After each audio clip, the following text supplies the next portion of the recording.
So welcome guys. और आज की इस वीडियो में हम पढ़ने वाले हैं बैक्टीरियल आइडेंटिफिकेशन, जो कि हमारा बैक्टीरियोलॉजी का बहुत ही इम्पॉर्टेंट ये हमारा टॉपिक है। ठीक है, क्योंकि as a microbiologist, as a lab technician, आपका क्या काम क्या है कि मान लो किसी पेशेंट को, सपोज किसी पेशेंट को कोई वुंड इन्फेक्शन हो रखी है, उसके हाथ पैर में कोई फोड़ा फुंसी हो रखा है। ठीक है, पेशेंट, डॉक्टर पहले क्या करेगा, उसको एंटीबायोटिक दे देगा। नहीं ठीक हो रहा है वो एंटीबायोटिक से, इट्स मीन कुछ ना कुछ प्रॉब्लम है, या तो एंटीबायोटिक ठीक नहीं है या वो प्रॉब्लम कुछ और हो सकती है। ठीक है, तो जो हमारा डॉक्टर होंगे वो क्या करेंगे, उसको सैंपल ले लेंगे। ठीक है, तो क्या करेंगे, वो एक वुंड स्वैब से, क्या करेंगे, एक वुंड स्वैब से, जो कि हमारी कॉटन स्वैब होती है, उसमें आगे कॉटन लगा होता है और पीछे एक लकड़ सी होती है, उससे सैंपल, पेशेंट का सैंपल लेंगे और उसको डाल के उस वाइल में हम हमारे पास सेंड कर देंगे। कहाँ सेंड हो रही है, ये सेंड हो रही है लेबोरेटरी में। कहाँ, बैक्टीरियोलॉजी में सेंड हो रही है। ठीक है, जहाँ बैक्टीरिया की आइडेंटिफिकेशन होगी। राइट, अब एज अ लैब टेक्नीशियन देखो कितनी बड़ी रिस्पॉन्सिबिलिटी है कि कोई एक पेशेंट का सैंपल आया, आपको बताना है कि इस पेशेंट के सैंपल में कौन सा बैक्टीरिया है। प्लस माइक्रोबायोलॉजी एक ऐसी भी फील्ड है जिसमें आपको बताना है बैक्टीरिया के बाद कि इस बैक्टीरिया को मारने के लिए कौन सी दवाई उपयोगी होगी। तो एक बहुत ही एडवांस लेवल की ये चीज़ है। ठीक है, आप समझ रहे हो, आप ओनली डायग्नोज नहीं बता रहे हो, आप उनको ट्रीटमेंट बता रहे हो, डॉक्टर को आप ट्रीटमेंट भी बता रहे हो। ठीक है, तो एएसटी टेस्ट लगती है। जो इसको प्रोसीड करते हैं आगे फर्दर, वो डॉक्टर ही होते हैं कि कितने मिनिमल इनहिबिशन कंसंट्रेशन है, ठीक है, कितनी डोज देनी है, डिसाइड करना, वो सब उनमें लिख देते हैं वो, और फिर बाद में डॉक्टर अपनी सलाह से वो डिसाइड करते हैं। ठीक है, बट देखो कि आपके थ्रू ये प्रोसेस हो रहा है। राइट, तो इंपॉर्टेंस है माइक्रोबायोलॉजी की इसलिए। राइट, सो इसी को हम इस वीडियो में आज कवर करने वाले हैं कि कैसे किसी बैक्टीरिया को आइडेंटिफाई किया जाता है लैब के अंदर। देखो, एक वीडियो में बहुत सारे बैक्टीरिया को आइडेंटिफाई तो नहीं कर सकते, बट एक क्या, एक ट्रैक, एक रोड मैप या एक फ्लो चार्ट आपको मैं बताने वाला हूँ कि हाँ इस तरीके से कुछ किया जाता है। राइट, तो ये इजीली होगा। या फिर हम ऐसा भी कर सकते हैं, चलो इस वीडियो में इस तरीके से करेंगे कि हम सपोज स्टैफ ऑरियस ऑर्गेनिज्म, आपने सबने सुना होगा नाम स्टैफ ऑरियस। ठीक है, स्टैफ ऑरियस सबने आपने नाम सुना होगा। राइट, स्टैफ ऑरियस का नाम सबने सुना है।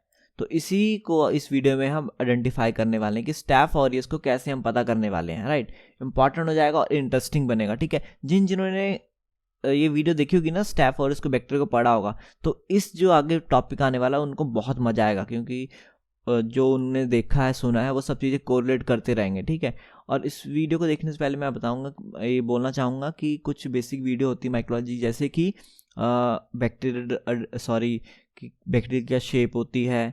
ठीक है, कौन कौन तरह के बैक्टीरिया दिखते हैं। ठीक है, कोमा शेप है या बेसिलस शेप है, देन कल्चर मीडिया कौन कौन से हमारे सिलेक्टिव है, तो ये सब चीज़ें पता होगी तो ये हेल्प करेंगी। देन बायोकेमिकल्स के बारे में आपको नॉलेज पता होनी चाहिए, तो फिर आप इस वीडियो के लिए बहुत ही परफेक्ट हो। राइट, बढ़ते हैं, जितना भी आपको नॉलेज उस हिसाब से देखना। राइट, तो सबसे पहले जो हम एक काम कर लेंगे कि पेशेंट का हमारे पास आ गया सैंपल, तो सबसे पहले सैंपल आएगा तभी हम प्रोसीड करेंगे। तो सैंपल आया, अब इस सैंपल को हम डिफरेंट जगह पे इनोकुलेट कर सकते हैं, जैसे कि डायरेक्ट इस सैंपल का हम माइक्रोस्कोपी कर सकते हैं। ठीक है, बट ये इतना यूज़फुल नहीं होता है क्योंकि बहुत सारे कंटेमिनेशन हो सकती है सैंपल में, इसलिए हम क्या करेंगे, इसको किसी कल्चर मीडिया में ग्रो करेंगे। अब कल्चर मीडिया भी बहुत तरह के हो सकते हैं, एक तो सिंपल कल्चर मीडिया हो सकते हैं, जैसे कि न्यूट्रन अगार हो गया। अब न्यूट्रन अगार में ग्रो करेंगे तो सभी कुछ ग्रो हो जाएगा उसमें, तो हम किस में ग्रो करेंगे, सिलेक्टिव मीडिया में। अब यहाँ पे मैंने आपको बोला था वीडियो स्टार्ट होने से पहले कि आपको मीडिया के बारे में पता होना चाहिए। अब सिलेक्टिव मीडिया क्या होता है, सिलेक्टिव मीडिया ऐसे मीडिया होते हैं जो किसी सिलेक्टिव ऑर्गेनिज्म या सिलेक्टिव स्पीसीज को या किसी सिलेक्टिव जो शेप होती है उसको ग्रो करवाते हैं, जैसे ग्राम नेगेटिव, जैसे कि हमारा शिगिल्ला साल्मोनेला जो ब्रोथ है हमारी, वो ग्राम नेगेटिव के लिए बहुत इंपॉर्टेंट है। ठीक है, वैसी जो हमारा स्टैफ है मतलब कि स्टेफिलोकोकस, उसके लिए मेंटल सॉल्ट अगार बहुत इंपॉर्टेंट है। स्टेफिलोकोकस के लिए मेंटल सॉल्ट अगार बहुत इंपॉर्टेंट है। तो इसी तरीके की हमारा सिलेक्टिव मीडिया हो गया। तो हम क्या करेंगे, पेशेंट की जो वाइल आई है, जिसके अंदर की हमारे पास क्या है, ब्रश में आगे हमारा स्वैब लगा हुआ है कॉटन का, और उसमें वुंड से स्वैब लिया गया है, उसको हम नॉर्मल सलाइन में पुट करेंगे थोड़ा सा, और फिर हम इनोकुलेट कर देंगे किसके अंदर, कल्चर मीडिया के अंदर। अब ये कल्चर मीडिया में आपको बता दें कौन सा है। अब इसको स्ट्रिकिंग करने की बात होती है ना, primary inoculation, secondary, tertiary and quaternary. तो ये आपने पता ही होगा, ये सब चीज़ें नहीं पता तो वीडियो बहुत ऑलरेडी बनी इन सब्जेक्ट में, ठीक है। प्लेलिस्ट में जाओ, माइक्रोबायोलॉजी देखो, माइक्रोबायोलॉजी के बारे में बहुत सारी वीडियो, उनको देखा जाए, राइट। तो कुल मिला के बात ये है, यहाँ पे एक इंपॉर्टेंट बात और कि एमएससी का कलर कैसा होगा जब नेचुरल होगा, तो एमएससी कलर पर्पल, जो ये आपको दिख रहा है पिंक कलर का होगा, राइट। तो इसको हम क्या कर देंगे, इनक्यूबेट कर देंगे। इनक्यूबेट करने का मतलब जो हमारे पेट्री डिशेस को हम इंक्यूबेशन में डाल देंगे, 37 डिग्री टेम्परेचर होगा, 24 to 48 आवर, जिसमें कि बैक्टीरिया ग्रो होंगे। अब हमने क्वेश्चन करना है अपने आप से कि भाई अब क्या कलर होगा कि स्टैफ की तरफ जाएगा ये। तो जो हमारा प्लेट है वो जो पिंक कलर की है वो येलो कलर में चेंज हो जानी चाहिए, राइट। पिंक कलर की जो हमारी प्लेट है वो किस में चेंज हो जानी चाहिए, येलो कलर में, जो कि आपको दिख रहा है यहाँ पे सभी येलो कलर है, ठीक है। इट्स मीन गोल्डन येलो बोल सकते हैं, ठीक है। वर्ड यहाँ पे लिखा गोल्डन येलो, गोल्डन येलो।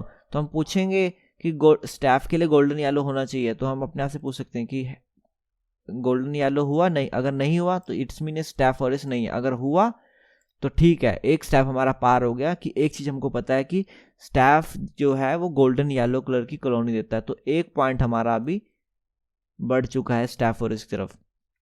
अब इस कॉलोनी को हम माइक्रोस्कोप के अंदर भी देख सकते हैं, ठीक है। कैसे देखेंगे, एक ड्रॉप लेंगे नॉर्मल सलाइन की, उसमें इस कॉलोनी को लेंगे हल्का सा, जो कि आइसोलेट होगी। आइसोलेटेड कॉलोनी क्या होती है, जो कि मिक्स ग्रोथ में नहीं, अलग अलग ऐसे डॉट डॉट में पड़ी होगी, तो ये आइसोलेटेड है, ठीक है। इसमें और कोई मिक्सचर नहीं होगा। इसको चक के हम इमल्सिफाई कर लेंगे और अंडर माइक्रोस्कोप इसको देख लेंगे। अब माइक्रोस्कोप में क्या दिखेगा, तो अगर आपको पता है स्टैफ है, स्टैफ कोकाई, स्टैफ किस में होते हैं, कोकस होते हैं, कोकस गोल होंगे। और अगर बात करें स्टेफलोकोकस की, तो किस में होंगे, बंचेज में होंगे, वो ग्रेप्स लाइक स्ट्रक्चर होगा, ठीक है। और ऐसी एक स्ट्रेप्टो होता है जो कि चेन लाइक स्ट्रक्चर होता है, स्ट्रेप्टोकोकस, ठीक है। अब माइक्रोस्कोप में अपने को देखने को मिला ये वाला स्ट्रक्चर जो आपको ये दिख रहा है, ठीक है, ये स्ट्रक्चर देखने को मिला। अब यहाँ पे अब ध्यान से देखोगे तो आपको ये चीज़ दिखने वाली है कि ये बंचेज में है। पहली बात सबसे पहले अगर हम जूम करके देखते हैं इस चीज़ को, तो क्या है, ये कोकाई है, ठीक है। ये गोल गोल हमारा स्ट्रक्चर है, राइट। ये क्या है, गोल गोल हमारा स्ट्रक्चर है। देन जो दूसरी बात है वो ये है कि ये किस कलर का है, मेजेंटा कलर का। मेजेंटा कलर का कौन सा होता है, जो कि पॉजिटिव ऑर्गेनिज्म होते हैं। तो एक तो ये कोकाई है और दूसरे से पॉजिटिव है, तो ये हो गया ग्राम पॉजिटिव, है ना, ये हुआ ग्राम पॉजिटिव। तो हम कह सकते हैं ग्राम स्टेनिंग में अपने को क्या देखने को मिला, ग्राम पॉजिटिव, वो भी कोकाई। और उसमें भी एक अगर इंपॉर्टेंट बात देखो तो ये बंचेस में है, यानी कि स्टैफ ऑरिस की तरफ बढ़ रहे हैं। बट अभी भी हम नहीं कहेंगे, एज एक्सपीरियंस लैब टेक्नीशियन जो हमारे जो या फिर डॉक्टर होते हैं, माइक्रोबायोलॉजिस्ट, वो इजीली आइडेंटिफिकेशन कर लेते हैं। बट फिर भी वो जब हम एज अ न्यू स्टूडेंट या एक उसकी चलें कि प्रैक्टिकल क्या क्या चीज़ें अपने को करनी चाहिए फॉर द प्रॉपर आइडेंटिफिकेशन, उस तरीके से हम चल रहे हैं। तो वहाँ पे अपने को प्रॉपर करना चाहिए। इसी लेवल पे हम नहीं बोल सकते स्टैफ ऑरिस है, ठीक है। हालांकि बंचेस फॉर्म में तो यहाँ पे भी एक चीज़ क्लियर होगी, बट यहाँ भी चलो मान के चलो कि अपने को 2 पॉइंट क्लियर होगा कि ये स्टैफ ही है, ठीक है। ये क्या है, हमारा स्टैफ ही है। और तीसरे लेवल पर हम अब चलेंगे जो कि हमको थोड़ा और कंफर्मेशन देगा।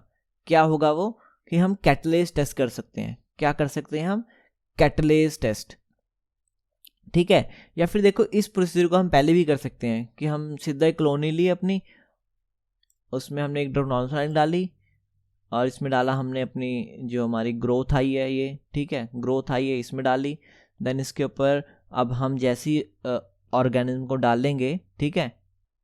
तो इस स्टेप में हम क्या करने वाले हैं, नॉर्मल सलाइन में हमने जो हमारी ग्रोथ है उसको थोड़ा सा एमल्सिफाई किया क्योंकि वो ड्राई फॉर्म में होगी, ठीक है।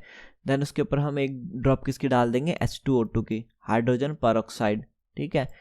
जो ग्रोथ के अंदर अगर हमारा कैटलेस एंजाइम हुआ, अगर ग्रोथ के अंदर कैटलेस एंजाइम हुआ तो वो H2O2 को ब्रेक करेगा और ऑक्सीजन को रिलीज करेगा, ठीक है।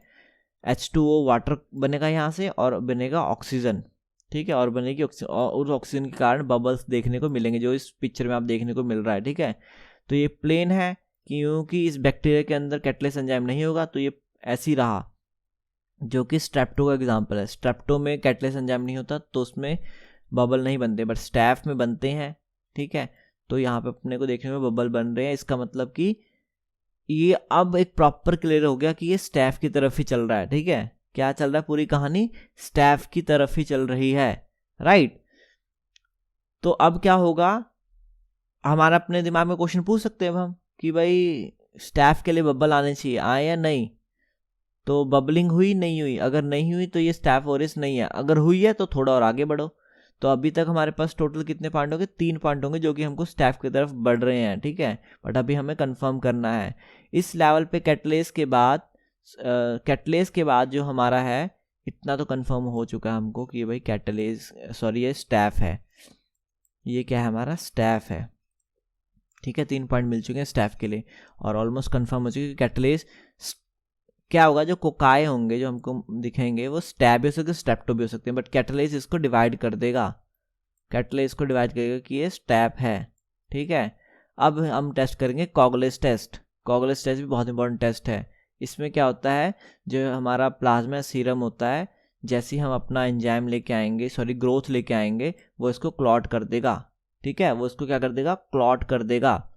सो बेसिकली होगा क्या इसमें, जो हमारा कॉगलेस एंजाइम है वो क्या करेगा, जो क्लॉट है ना, जो प्लाज्मा है उसमें जो फिब्रिन है, फिब्रिनोजन है, उसको फिब्रिन में कन्वर्ट कर देगा, जिसकी वजह से क्लॉट देखने को मिलने वाला अपने को, तो उसको क्लॉट बना देगा, ठीक है। तो ये है प्लेन, और क्लॉट में हमको दिखेगा हल्के हल्के डॉट डॉट, जैसे जो आपको इस फीचर में थोड़ा थोड़ा दिख रहे होंगे, राइट। तो इस तरीके से ये आपको इस पिक्चर में दिख रहा होगा, ठीक है। इस तरीके से क्लॉट डॉट डॉट में अपने को देखने को मिलने वाला है, राइट। देन अब हम कह सकते हैं, अगर ये मिल गया, कि ये खास बात किसकी है, किसकी खास बात है, ये स्टैफ ऑरियस की, ठीक है। अगर इसमें नहीं देखने मिलेंगे तो नॉट स्टैफोकोरस, अगर है तो ये हमारा स्टैफ ऑरियस। और हम स्टार्टिंग में क्या लेके चल रहे हैं कि हम आइडेंटिफिकेशन करने वाले एक बैक्टीरिया की, जो कि है स्टैफ ऑरियस, राइट। और यहाँ पे हम पहुँचते पहुँचते हम पहुँच चुके कि अगर ये क्लॉट बना तो ये हुआ हमारा स्टैफ ऑरियस, हैंस प्रूव्ड कि जो हमने बैक्टीरिया खोजने की ट्राई की थी वो हो चुका है, राइट। अगर ऐसा नहीं है तो फिर और देख लेते हैं हम कि कॉगलेस नेगेटिव हुआ तो क्या हुआ, कि जो हमारा क्लॉट फॉर्मेशन नहीं हुआ तो नॉट स्टैफोकोकस, अगर हुआ तो वो स्टैफ ऑरियस है, राइट। तो यहाँ पे फिर कहानी चल पड़ी है ऑलमोस्ट, कि अगर नहीं है तो फिर इसके कोई और, जैसे यहाँ पे अगर जो हमारा कॉगलेस टेस्ट अगर पॉजिटिव या नेगेटिव है तो स्टैफ एपिडर्मिडीज हो सकता था ये, ठीक है, एपिडर्मिडीज, ये भी स्टेफिलोकोकस है, राइट।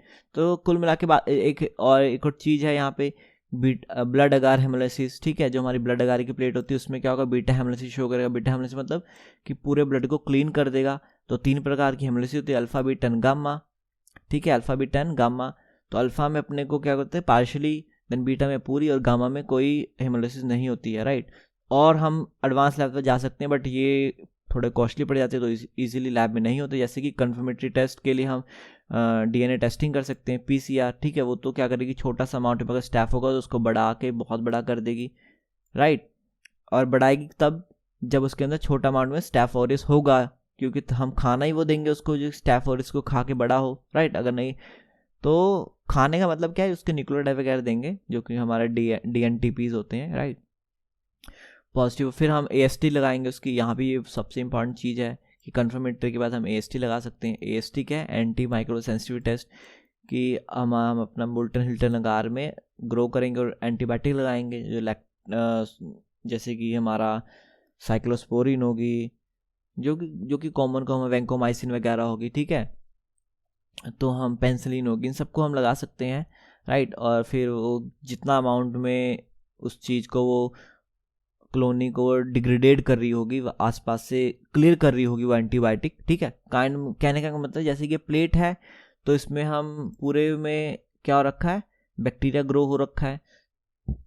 जहाँ जहाँ हम अपनी एंटीबायोटिक रखते हैं, गोल गोल छोटी छोटी एंटीबायोटिक, उसके आसपास का एरिया क्लियर होना स्टार्ट होता है, मतलब कि वहाँ से बैक्टीरिया मरने लग जाते हैं उनसे। तो कितने एरिया में मरे हैं वो डोज डिफाइन करती है, ठीक है। वही चीज़ बताती है कि पेशेंट को क्या है। अब मान लो ठीक क्यों रहा था पेशेंट को स्टैफ ऑरियस, और उसको दवाई दे रहे थे स्टैफ एपिडर्मिडिस या स्ट्रेप्टोकोकस की। तो स्ट्रेप्टोकोकस की दवाई कैसे उसको लग सकती है, इसलिए अब उसको ये वाली एंटीबायोटिक काम करेगी, ये पेशेंट को देंगे, ठीक है। तो स्टैफ ऑरियस कन्फर्म हो जाता है। और कम्बिनेशन ऑफ पॉजिटिव टेस्ट, तो ये है यहाँ पे एक चीज़ की कम्बिनेशन वर्ड आया है, यानी कि किसी एक चीज़ से नहीं, बहुत सारी चीज़ की कम्बिनेशन होने के बाद हम कह सकते हैं कि ये स्टैफ ऑरियस था या फिर कुछ और चीज़ थी। सो इस तरीके से आइडेंटिफाई करते हैं। होप वीडियो आपको अच्छी लगी होगी।